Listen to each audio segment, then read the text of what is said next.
Are you ready to make your law firm a profit-generating machine that will free up your time and skyrocket your impact? With more than 2 decades of business growth experience and having proven that you can be successful while prioritizing your family and your impact, introducing the Profit with Law podcast. I am your host, the creator of the Firm Differentiator 10X Effect, Moshe Amsel. Hello and welcome to the Profit with Law podcast. I'm your host, Moshe Amsel, and today this is a bonus episode with an excerpt from our Law Firm Growth Summit. Our summit is coming up. Our 2022 event is coming up December 5th to the 7th, and we want you there. The Law Firm Growth Summit, if you're not familiar with it, is an event that is absolutely free to attend. It's run virtually. We do a really good job with virtual events. It's not your typical Zoom webinar. It is a conference platform where you can come and meet other attorneys and other people who are on at the same level as you and collaborate with them. We give you an opportunity to network. We give you an opportunity to connect with them. We also bring in some amazing vendors, and we have a vendor booth area where you can get access to questions that you might have for them on what their product has to offer, special deals that they might offer that is not available anywhere else, and you're getting that exclusively at the Law Firm Growth Summit. Now, the real meat and potatoes of the event is the topics, the sessions, and what we did this year is we broke up the tracking of those sessions into your specific law firm size. So we have the startup category, which is 0 to 250K in revenue. We have the expansion category, 250K to 2 million, and we have the legacy creator category, which is 2 million and above. And those are just guidelines, but we really tried to gear the topics to our variation of audience. We want everybody to be able to attend and get value. So we don't want you to feel like, oh, this is beneath me, or this is too advanced for me. We want you to have the right information for you. Now, we have over 30 leaders and experts and influencers in the industry that are going to be gracing our stage. So you want to make sure that you don't miss it. You want to go to lawfirmgrowthsummit.com/podcast, lawfirmgrowthsummit.com/podcast, and join us at the 2022 Law Firm Growth Summit. There's other exciting things going on. We're going to have some game shows, some prizes, and other opportunities for you to really enjoy the event and get the most out of it possible. On top of that, we have 2 amazing keynote sessions. We have Mike Michalowicz, renowned book author, of Profit First and Clockwork and Pumpkin Plan and Fix This Next and Toilet Paper Entrepreneur. He actually spoke last year at the 2021 event on Profit First. This year he is not talking on Profit First, but everybody loved his talk so much that I had to have him come back. And he's going to be doing a talk on creating a business that can run without you, based on the content of his book Clockwork. It's going to be a great talk. You want to make sure that that you're there. And then we have Jennifer Cuthbert, and Jennifer is a rock star law firm owner out of Atlanta. She's owns the Atlanta personal injury firm, and she is one of only 10 women-owned business to make the Inc. 5000 list this year, which is huge. Rapidly growing firm, and she's going to be talking about how to stake your claim, right? Take what's yours, own the right to be successful, and how to do it while balancing your personal life in the process. She's a mom. She's got young kids. How does she do it all with all of that other stuff going on without sacrificing those pieces? And I'm excited to have her joining us as a keynote speaker as well. So some really amazing stuff going on at the Law Firm Growth Summit. Remember, registration's absolutely free. All you got to do is go to lawfirmgrowthsummit.com/podcast and register and sign up. So the link to that is in the description of this episode. You don't have to go far. Just go in your podcast player, click that link, and go in and put in your information and make sure that you register for the event so you can join us at the 2022 Law Firm Growth Summit. The reality these days is that having an online course isn't as new as it was years ago. There are a lot of people with with their tips, with their advice. A lot of that is conflicting, and it can be really difficult to know who to follow, if this whole thing even works. But I'm here today to help show you how not only you can start an online business, but how to do it in a way that's not as overwhelming and frustrating and time-consuming as trying to read through over 1 billion different things that Google sends your way. Let's back up a little bit. Hi, my name's Joey. I am an attorney like all of you guys. I was a kid once, then I grew up, got married to my best friend, and Chewbacca showed up.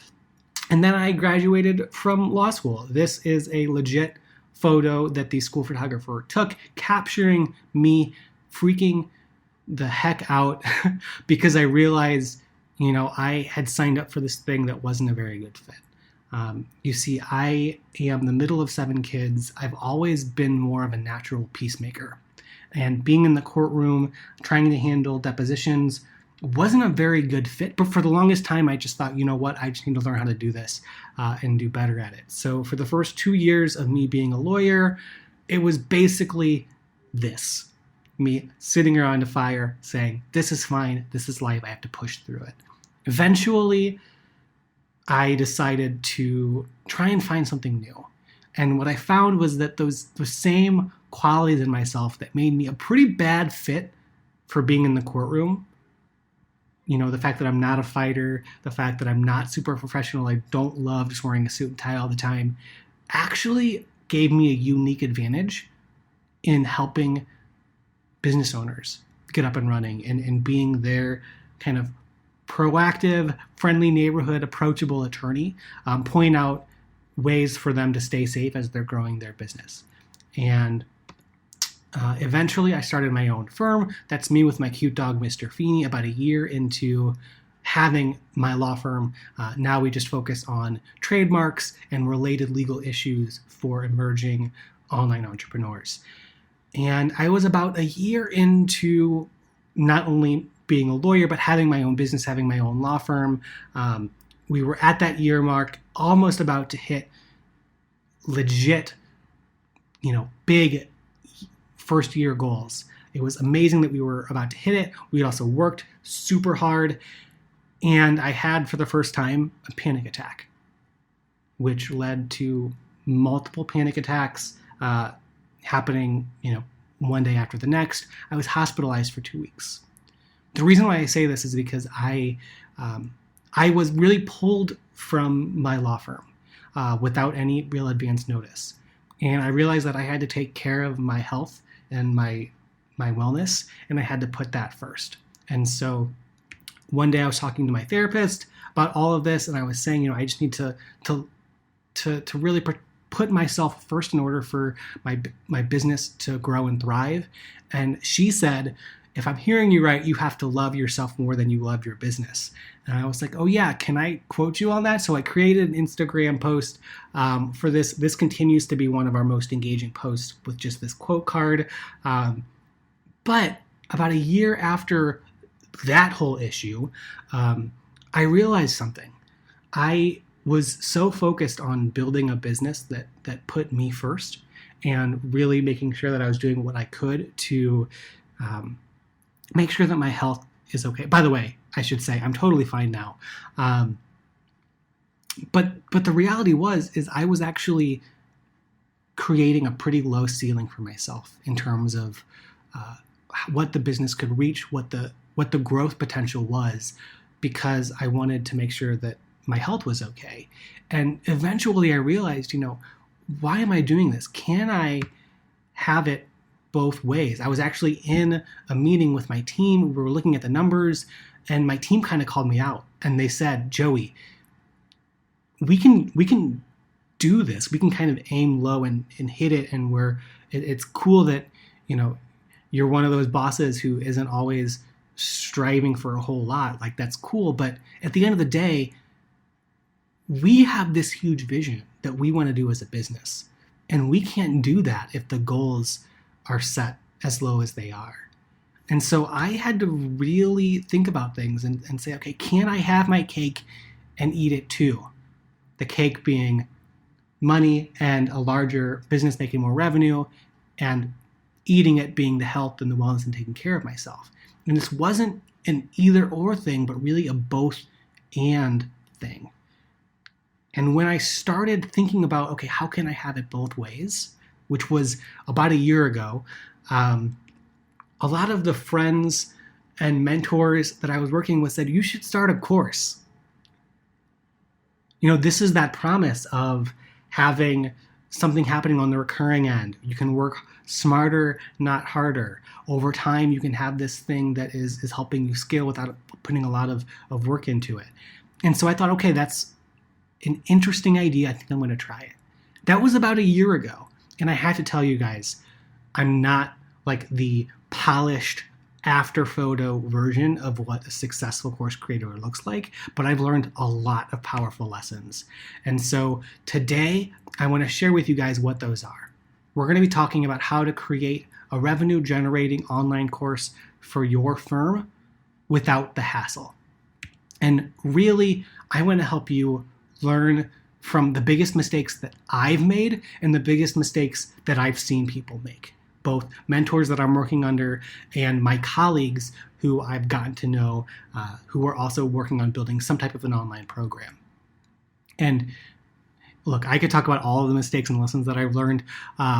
It would take forever. So I really just want to focus on the biggest 3 mistakes so that you guys can avoid it. So here's mistake number 1 when it comes to building and selling a course. It's thinking that the goal is to actually sell a course. Here's what I mean. What do your people actually want? What is it when you're creating this thing? What's the value? What's the thing that people are actually saying yes to? Are they craving a course? Not really. Are they wanting like a resource? At the end of the day, is that ultimately what they're asking for? No. Is it a process? Not really. What they're wanting is a result.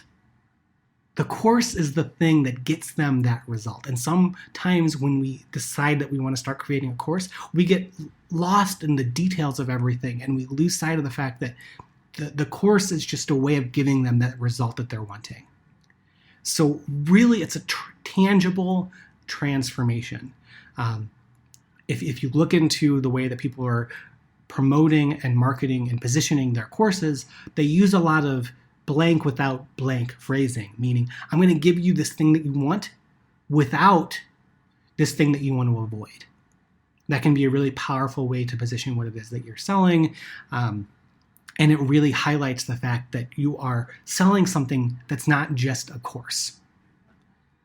You're selling something for a higher purpose. And it really is all about the messaging. And messaging is hard work. As you guys know, because I know that you're lawyers trying to run your own business, trying to figure out the copy that makes people want to buy from you, that copy that converts, that's hard stuff. And so many lawyers don't know how to do it right. But that is also the thing that makes all of this so awesome. Because if you can tap into how to really nail your messaging, you're pushing through this challenge where a lot of people give up. A lot of people are starting online courses right now. Not a lot of people are having success with it. And it's because actually nailing the messaging, it takes work, and a lot of people don't get all the way to the finish line with it. So one thing that I've learned that has just really stuck with me and it's been super helpful is this idea of this ladder of beliefs. So ultimately, when someone says that they want to buy from you, they're saying yes to this belief that you are the answer to their problems. But we don't usually want to lead with that because they might not be there mentally. And so we have to think, okay, for somebody who's completely unaware of who we are and what they do, what are the beliefs that they might currently have? And how can we shift those beliefs or evolve those beliefs kind of one by one, rung by rung, and guide them up this ladder so that they're agreeing to say, yep, that's me, yep, that's me, yep, that's me, which ultimately results in them being like, yep, this is perfect for me. It's my no-brainer thing. This is going to get me the result that I want to get, so I'm in. That being said, who is your ideal buyer? How can you meet them where they're currently at? And how can you focus on selling the cheese but delivering the broccoli? What I mean there is a lot of times we as the experts know what people need. And so we try and sell what people need, but people don't really want to buy what they need. Yes, the broccoli might be the thing that's good for them, but that's not what they want. And it can be a really fine art, but boy, is it powerful when you can figure out what the cheese is there. What is the cheese, the thing that people want around what it is that you're offering? And you're actually selling them the cheese, but then you're giving them the broccoli in your course. So here's a quick strategy that I have when it comes to your message. Again, who is your niche? And by the way, a practice area is not a niche because you can't market to just a practice area total, but really get detailed. Like, who is your ideal client buyer? And what are they interested in? What are their likes and dislikes? You want to create a message that is speaking directly to them, which means it might very well repel a lot of people. You might have a lot of people who are not a good fit, and that's okay.